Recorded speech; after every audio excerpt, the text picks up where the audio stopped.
This video is sponsored by EduQuest course online the course The purchase struggle to find friends, courses that truly speak your language, it's finally over. Welcome to EduQuest, where learning is made just for you. At EduQuest, we bring you a wide range of online courses, from career building programs to skill boosting masterclasses, all in your regional language. Because we believe language should never be a barrier to success. Our courses are tailor-made after understanding what today's learners really need. So why wait? Start learning the smarter, simpler way only with EduQuest. Visit eduquest.courses and explore your next course today. And hey, don't miss out on our exciting offers and promotions. இப்போ நம்ம எதை பற்றி பார்க்க போகிறோம்னு பார்த்தீங்கன்னா சுண்டைக்காய் நம்ம துவையல் செய்ய போகிறோம் ஃப்ரெண்ட்ஸ். பச்சை சுண்டைக்காய் துவையல் எப்படி செய்யறதுன்னு பார்க்கலாம் வாங்க. இந்த பச்சை சுண்டைக்காய் வந்து பார்த்திங்கன்னா எங்கள் வீட்டிலேயே காய்ச்சதுனால நான் கொஞ்சம் எக்ஸ்ட்ராவே எடுத்துக்கிறேன் ஃப்ரெண்ட்ஸ். பார்த்தீங்கன்னாக்கா ஃபஸ்ட்டு நமக்கு தேவையான பாத்திரத்தில் கொஞ்சமாக நல்லெண்ணெய் விட்டுக்கோங்க.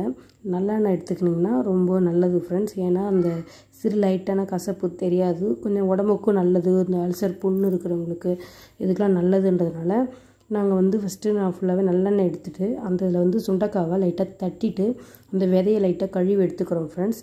கழுவி எடுத்ததுக்கப்புறம் பார்த்திங்கன்னா அதில் நல்லா வந்து நம்ம எண்ணெயில் நல்லா பொரித்து எடுத்துக்கணும் ஃப்ரெண்ட்ஸ். எண்ணெயில் பொரித்து எடுத்துக்கிறதுக்கப்புறம் பார்த்திங்கனாக்கா அது எந்த அளவுக்கு பொரியணும் அப்படின்னு பார்த்தீங்கன்னா நீங்கள் நல்லா கிண்டி விடுங்க. நீங்கள் உப்பு அதெல்லாம் எதுவுமே போட தேவையில்லை. நார்மலாகவே நீங்கள் கிண்டி விட்டுட்டே இருங்க.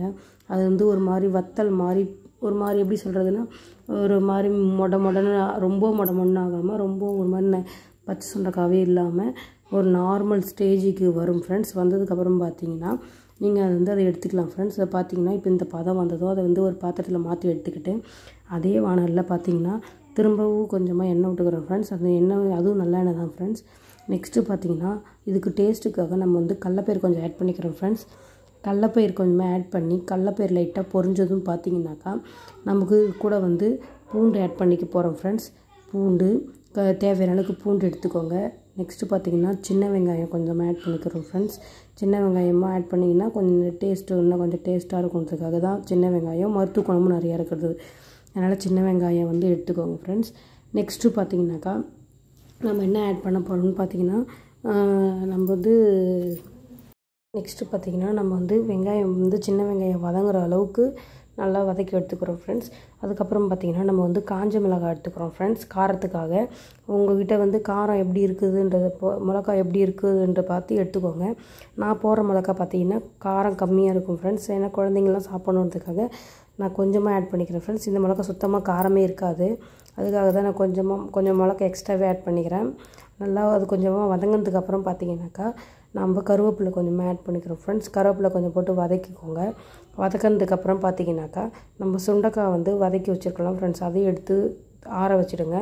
நெக்ஸ்ட்டு பார்த்திங்கன்னா கொஞ்சமாக தேவையான அளவுக்கு புளி, ரொம்ப புளி வைக்காதீங்க, சும்மா ஒரு பல் அளவுக்கு இல்லை 2 பல் அந்த அளவுக்கு புளி வச்சா போதும் ஃப்ரெண்ட்ஸ். நெக்ஸ்ட்டு பார்த்திங்கனாக்கா கருவேப்பிலை ஆட் பண்ணிக்கிறோம். அப்புறம் பார்த்திங்கனாக்கா நல்லா லைட்டாக வதங்கிட்டு அந்த புளியோட பச்சை வாசனை போனதுக்கப்புறம் பார்த்திங்கன்னா நம்ம வதக்கி வச்சுருக்க சுண்டைக்காய் இருக்குல்ல ஃப்ரெண்ட்ஸ், அதை இது கூட கொட்டி மிக்ஸ் பண்ணிக்கலாம் ஃப்ரெண்ட்ஸ். நீங்கள் தேங்காய் இருந்தாலும் தேங்காய் துருவி கூட போட்டு அதையும் போட்டு லைட்டாக ஒரு வதக்கிட்டு நீங்கள் சுண்டைக்காய் ஆட் பண்ணிக்கலாம். எங்கிட்ட இப்போதைக்கு தேங்காய் எனக்கு ஆப்ஷனல்னால நான் அதை விட்டுட்டு வெறும் சுண்டைக்காய் மட்டும் வதக்கி வச்சுக்கிறத மட்டும் இதில் போட்டு எடுத்துக்கிறேன் ஃப்ரெண்ட்ஸ். அப்புறமா தேவையான அளவுக்கு உப்பு போட்டுக்கோங்க. போட்டு இது வதக்கி வச்சுக்கிற சுண்டைக்காய் போட்டு ஒரு கிண்டி எடுத்து கேஸ் அடுப்பை ஆஃப் பண்ணிவிடுங்க ஃப்ரெண்ட்ஸ். ஆஃப் பண்ணதுக்கப்புறம் பார்த்திங்கன்னா அரைச்சதுக்கப்புறம் சுண்டைக்காய் துவையல் ரெடி ஃப்ரெண்ட்ஸ். என்னோடய வீடியோஸ்லாம் உங்களுக்கு பிடிச்சிருந்தா சப்ஸ்கிரைப் பண்ணி கமெண்ட் பண்ணி சப்போர்ட் பண்ணுங்கள் ஃப்ரெண்ட்ஸ். Thank you friends.